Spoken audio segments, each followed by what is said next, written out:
Les damos la bienvenida a Ciudad y Comunas, esta propuesta de la señal de Arinfo TV, esta idea semanal de ir construyendo una agenda alternativa para los porteños, aquella que no está quizás presente en los medios masivos de comunicación, pero que es importante para nuestra vida cotidiana y nuestro futuro próximo. Hoy vamos a tratar de adentrarnos en el tema de la participación ciudadana, en las distintas instancias que hemos tenido en nuestra ciudad de Buenos Aires, un poco en el pasado, en el presente y quizás lo que venga por delante. Nuestra Constitución tiene herramientas que permiten esta participación. En nuestro programa siempre tenemos presente a distintos grupos u ONGs de la sociedad civil que elige algún tema para desarrollar y trabajar por nuestra ciudad, pero hoy vamos a hablar en marco general, vamos a hablar de lo que es lo que fue el proceso de implementación de las comunas en nuestra ciudad, algunos ejemplos de participación ciudadana y gestión asociada como fue el plan de presupuesto participativo o el plan de manejo del Parque Avellaneda. Para compartir todo esto con ustedes, hoy tenemos como invitado a Héctor Pogiese de Flaxo, que es la Facultad Latinoamericana de Ciencias Sociales, que tanto como institución como él como investigador vienen trabajando hace muchísimo tiempo en todas estas cuestiones y hoy vamos a tratar de sacar provecho para compartir con todos ustedes. Así que los invitamos a ir a una breve pausa y enseguida comenzamos con Héctor Pogiese y la participación ciudadana en Buenos Aires.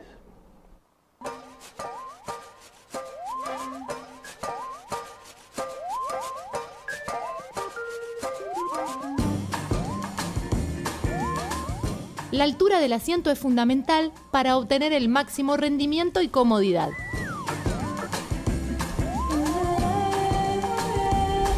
Los brazos van relajados y las manos en los frenos. Es importante que puedas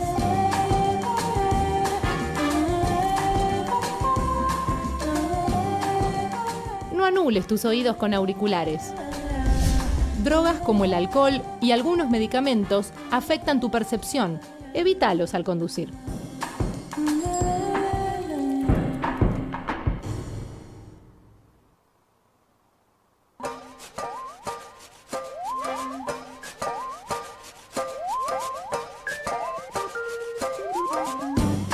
Lo transportado no debe superar las dimensiones de tu bici. Que tu carga no te distraiga ni te haga perder el control. Lo ideal es ubicar la carga sobre el cuadro de la bici y que todo lo que llevas quede sujeto.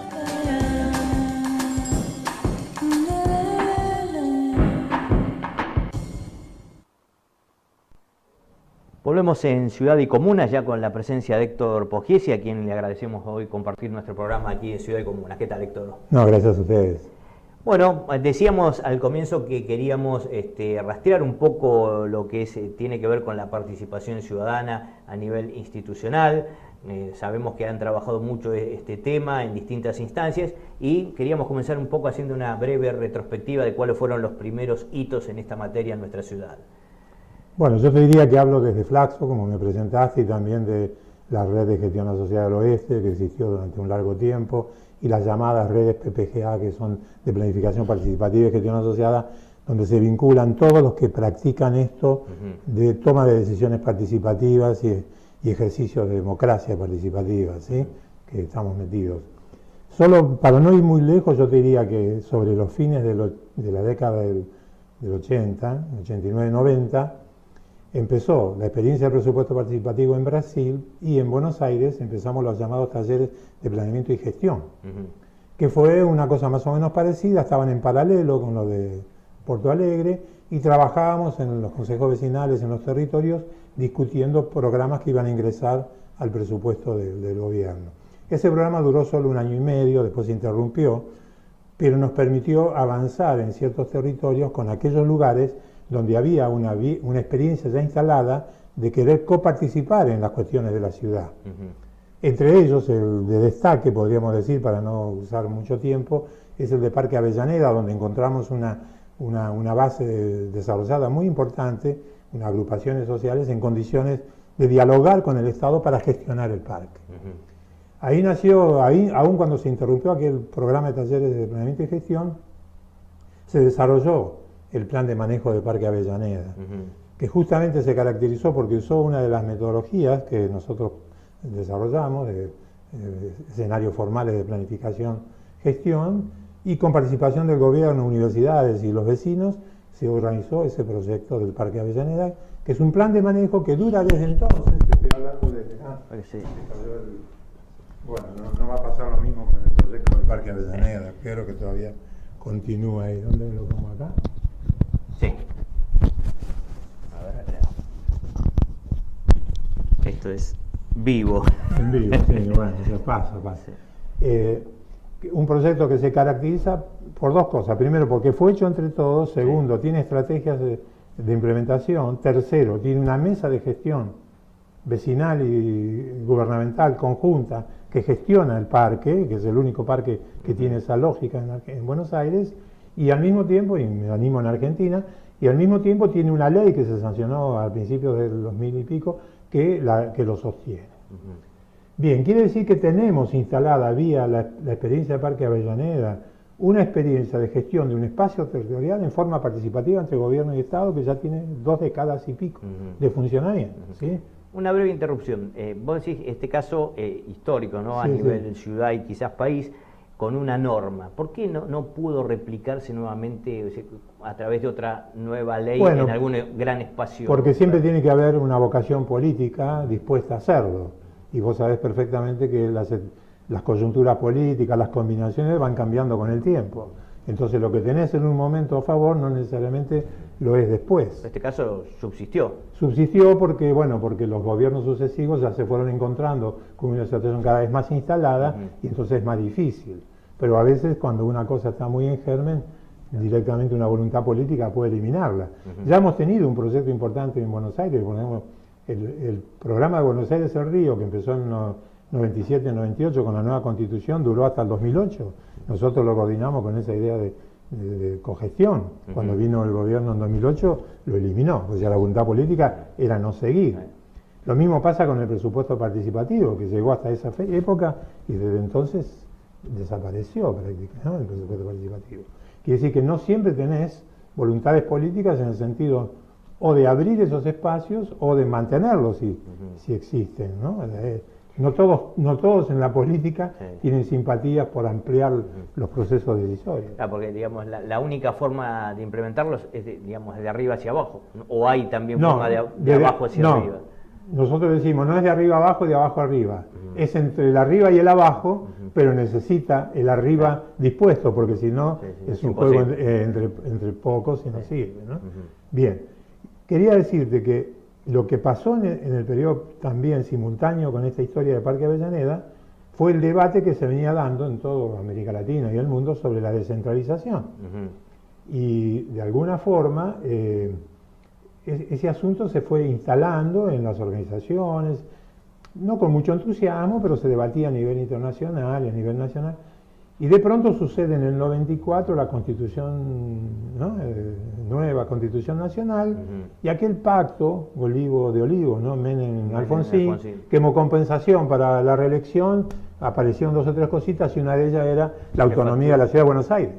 Y la autonomía de la Ciudad de Buenos Aires abrió ahora sí una situación para hacer un estatuto de la ciudad que no tenía, una constitución, una constituyente, a favor de que en ese momento existían un conjunto de diputados y partidos que estaban por la apertura y por la ampliación de las decisiones, mucha descentralización, vos mismo lo dijiste en la apertura, la Constitución nuestra tiene montones de instrumentos participativos. En ese momento todo venía bien, y entonces ahí se sancionó dos cosas, se sancionó la creación de las comunas y el presupuesto participativo. Las dos cosas tienen nivel constitucional. Sin embargo, hasta la crisis del 2001 no hubo presupuesto participativo ni hubo ningún desarrollo de las comunas. Claro. Nosotros... Perdón, recordemos que en ese momento, en el 2001-2002, estábamos en plena crisis, asambleas barriales en la calle. Todo el mundo en la calle. Ahí justo nació, ahí fue la respuesta. Reapareció en la sociedad algo que estaba como dormido, que era todo lo que estaba atrasado, en el que se vayan todos, aparecía, bueno, pero mira todas las cosas que no hicieron, ¿sí? Nosotros, en la Red GAO y las organizaciones, Flaxo, etcétera, habíamos estado desde la Constitución hasta ese momento impulsando lo que llamaban los Buenos Aires Viva. Hicimos 5. Reuníamos funcionarios, técnicos, académicos, vecinos, etcétera, porque decíamos, tiene que haber un programa de transición. Las comunas, que había plazo hasta el 2001, había que prepararlas, porque vos no podés pasar de una situación de nada a todo sin un ensayo. Y segundo, que las comunas iban a ser una forma de Estado distinto del Estado que se descentraliza, porque sabés que iba a tener y tiene una junta colegiada, no hay ninguna otra organización argentina que tenga un ejecutivo colegiado, y un consejo consultivo comunitario parte de esa estructura de gobierno. Inclusive nosotros redactamos el artículo del consejo ese de comunas que está en la Constitución. Se morfaron una coma en el camino, porque en la redacción original que habíamos hecho decía organizaciones vecinales, coma, no gubernamentales, refiriéndose a organizaciones no gubernamentales, redes y toda otra forma de movimiento social. Y ahí se morfaron la coma y quedó organizaciones vecinales no gubernamentales, que es una redundancia. Al decir no gubernamentales se refería a otro tipo de organizaciones que tuvieran que ver con la ciudad.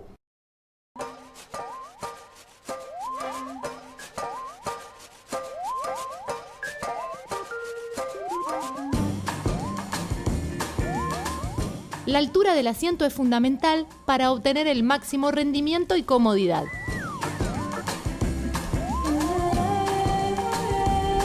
Los brazos van relajados y las manos en los frenos. Es importante que puedas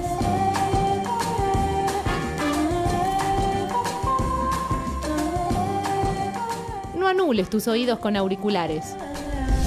Drogas como el alcohol y algunos medicamentos afectan tu percepción. Evítalos al conducir.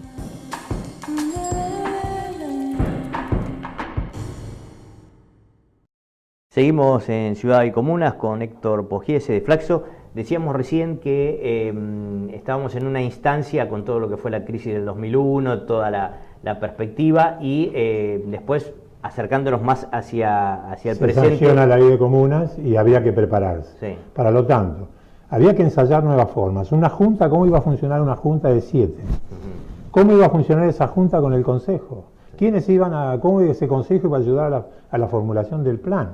¿Cómo el jefe de gobierno de la ciudad se iba a reunir con todos los jefes de esas comunas para las llamadas concurrencias, competencias concurrentes? Sí. Bien, todo eso era absolutamente nuevo.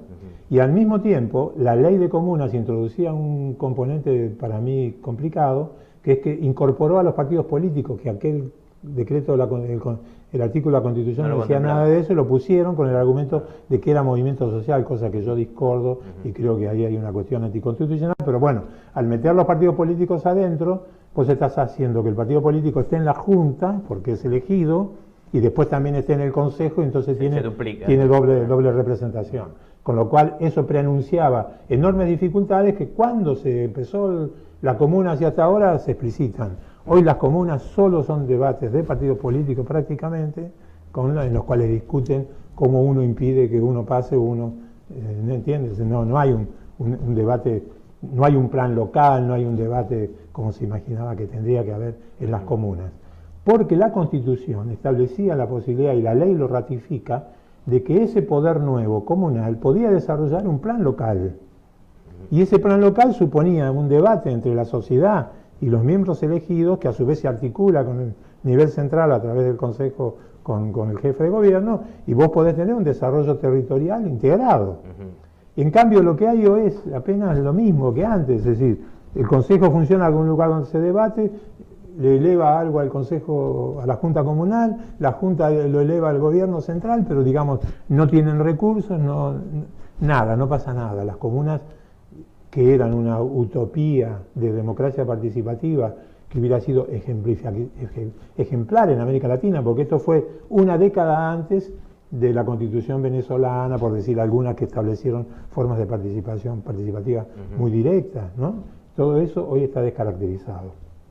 Aquel plan explicaba la necesidad de la simulación, la idea de recuperar de Parque Avellaneda y otras experiencias como escuelas de aprendizaje, la de un sistema de información en red para que cualquier individuo estuviese informado, y un proceso integrado y promotor de organización de la comuna.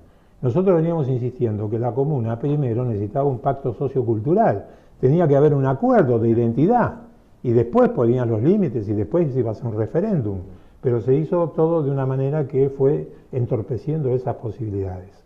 No quería, porque tenemos poco tiempo, dejar de hablar del presupuesto participativo, que sucedió en parte en paralelo con este momento de la ley, porque empezó 2003 y fue hasta el 2007-2008, y el presupuesto participativo tuvo una innovación para nosotros muy contundente con relación a la experiencia de Porto Alegre y otras que conocemos. En primer lugar, porque tuvo un consejo, no sé si vos participaste de ese consejo, pero estuviste en la experiencia del presupuesto participativo, ¿no? Ese consejo era un consejo en el que había 10 o 12 representantes del gobierno de la ciudad, 2 representantes o 4 por cada consejo vecinal, por cada, ¿cómo es? CGP, que era más o menos, eran 54 miembros, y había miembros, entre ellos nosotros, de la CTA y del Poder Ciudadano, de organizaciones. O sea, una combinación muy interesante de organizaciones sociales de distinto tipo y gobierno, cosa que en el caso del PT, del diseño que había hecho el PT para Porto Alegre, era solamente 2 representantes del gobierno y los representantes vecinales.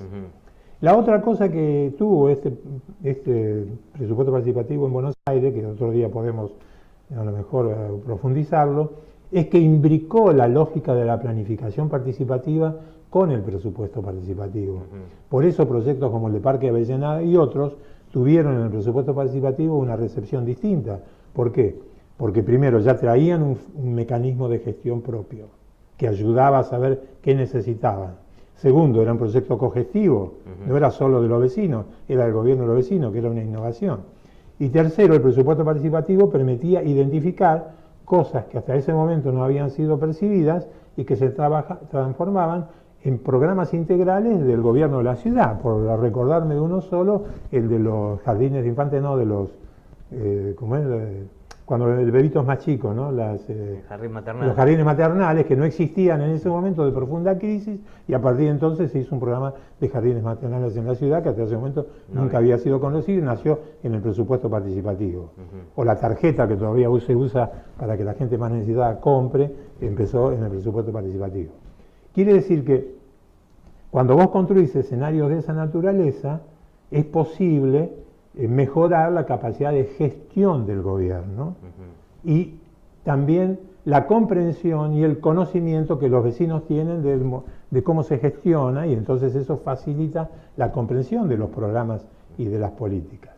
Yo quería solo comentar, porque se va a acabar el tiempo enseguida, fíjate 2 o 3 situaciones que pasan hoy. Hoy leí en el diario que el gobierno de la ciudad quiere cobrar un impuesto, una multa a aquellos vecinos de los barrios de allá, de la zona sur, ¿cómo es? Allá, sobre los barrios de la zona sur, ¿no? Sí. Me acuerdo los nombres ahora de los barrios. Esos barrios, porque las veredas están rotas. Entonces, si no arregla las veredas, le cobra una multa. Si hubiera una política social, hubiera una política integrada, es distinto, porque vos decís, yo estoy preocupado porque hay accidentes en el barrio y la gente se lastima. Muy bien, el gobierno necesita que las veredas no estén rotas, pero el vecino no tiene plata porque es indigente, porque necesita. Bueno, ¿cómo hacemos para que haya veredas, para que la gente no se lastime, sin cobrarle una multa a una persona que no tiene dónde hacer su vereda? ¿Viste? Si vos lo mirás eso desde un punto de vista exclusivamente de gestión empresarial, o lo mirás desde el punto de vista de una articulación de recursos. Lo mismo para el control de inundaciones o lo que fuese. O esta situación que hoy mismo también lo lees en el diario, que dice que se va a discutir que la Arancibia, que es un instituto ahí donde funcionó la universidad en Alén, en la calle de Paseo Colón, va a ser derribado para abrir ahí el metro que va de la Boca al centro, a la Casa de Gobierno.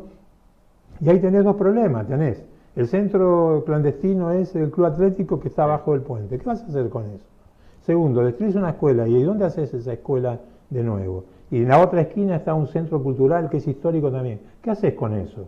No se discute con la comuna, no se discute con la población. No hay un ámbito, no hay un consejo consultivo, esos temas no. Claro, no hay un lugar donde discutir eso, ¿no? Y te digo, qué sé yo, en la ciudad de La Plata leí el otro día, supe que están queriendo cobrar una tasa a los un impuesto a los bancos porque la gente hace cola en la vereda veredas, y usa la vereda. Sí. No, señor, pensá cómo discutir con los bancos para que atenda mejor a la gente y le dé un lugar a la gente. Que lo vas a cobrar a los bancos, te van a decir, ¿por qué tengo que pagar yo? Yo no voy a pagar nada, ¿entendés? O sea, hay un despropósito. Si hubiera debate social articulado, estas cuestiones se combinarían y vos podrías hacer una gestión asociada del espacio público, de la esfera pública. Y más allá de las coyunturas, como vos decís, políticas, ¿cómo uno como ciudadano, como ONG, como universidad, como lugar de investigación, cómo se hace para retomar esta historia de la participación?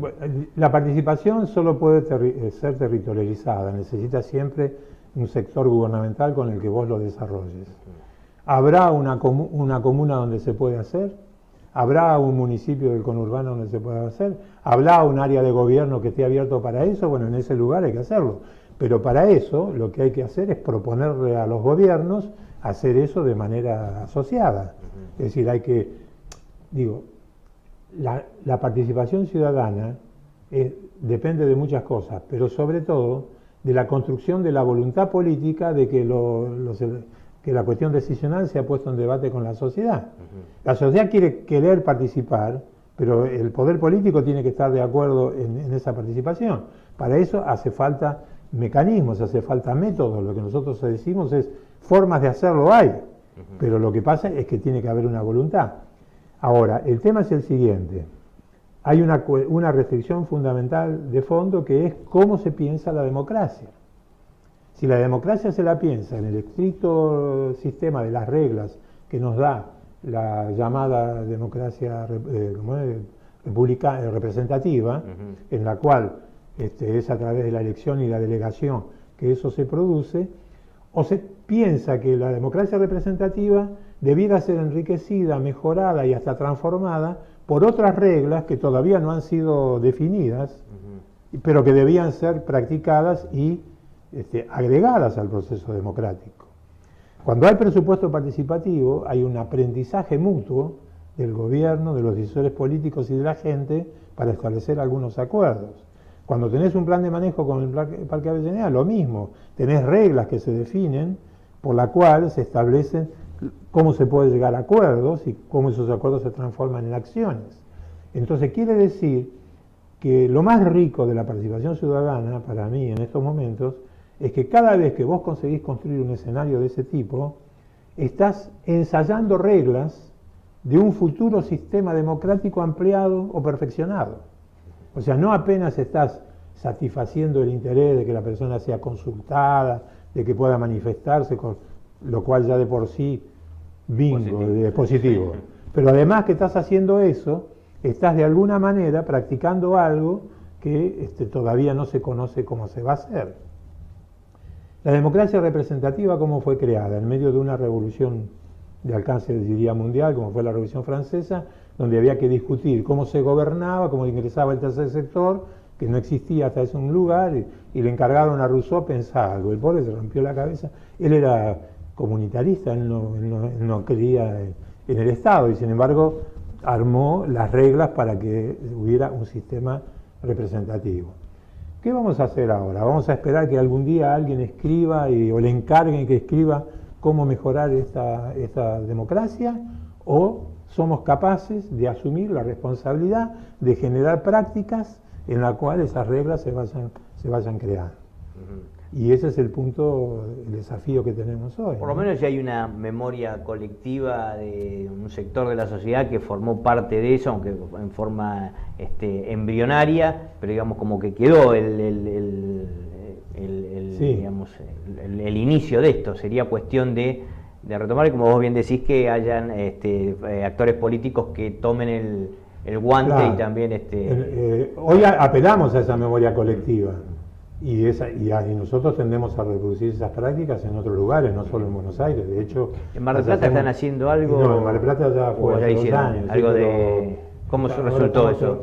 Ahí fue el plan de transporte y tránsito que hicimos. Sí, fue bastante interesante la experiencia, como otras muchas que hemos hecho, ¿no? En América Latina, inclusive ahora estamos trabajando en Colombia, en Brasil, en otro lado de Argentina. O sea, nosotros, la idea de la planificación, de lo que es la planificación participativa de la gestión asociada y una red, Es una cosa que se arma y se va desarmando según los procesos históricos y las coyunturas, y no es una cosa lineal que queda predeterminada, sino que vamos buscando los espacios y vamos construyendo las situaciones. Bueno, Héctor, la verdad que nos quedaría muchísimo aún por hablar, y seguramente más adelante te convocaremos nuevamente, pero por lo menos hemos dado un primer pantallazo de lo que fue el pasado, digamos el presente, y ponemos las fichas hacia el futuro. Sí, gracias por permitirme eso. El presente hoy, en el caso de la Ciudad de Buenos Aires, no es muy halagüeño en perspectiva, porque para mí las comunas están condenadas al fracaso, no hay posibilidad de sacarlas de la situación que hay, salvo que haya un cambio muy profundo en la concepción política, que no la veo próxima, ni tampoco hay movilización social en torno a eso. Por lo tanto, va a quedar ahí, me parece, durante mucho tiempo. Pero de todas maneras hay que estar atento a construir situaciones de ese tipo, en la Ciudad de Buenos Aires o donde fuese, ¿no? Ajá. Bueno, Héctor, te agradecemos mucho tu participación en nuestro programa y bueno, esperemos haber contribuido un poquitito para, como nosotros decimos, construir esta agenda alternativa de la ciudad que nos parece que es fundamental para todos los países. Y gracias a ustedes por apelar a la posibilidad de la memoria y a restablecer esas posibilidades. Bueno, muchísimas gracias. No, gracias. Nos vamos despidiendo ya de nuestro programa, agradecemos la operación técnica de Pablo Guardia. Nos reencontramos dentro de 7 días aquí en la señal de Arinfo TV en esta propuesta que hemos dado en llamar Ciudad y Comuna. Muchas gracias.